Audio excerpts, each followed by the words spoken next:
হ্যাঁ কয়টা? তেয়ার মতো 10টা।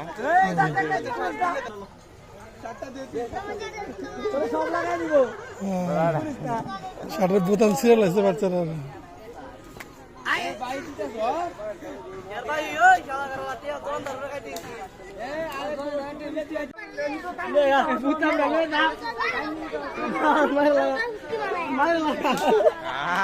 পাগলা কেন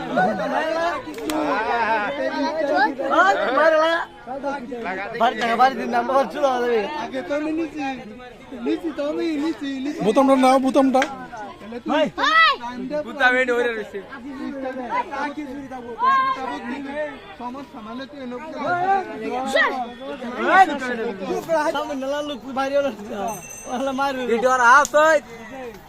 এলাকার যে আমার একটা পাওয়ারই তিনজন বেচছে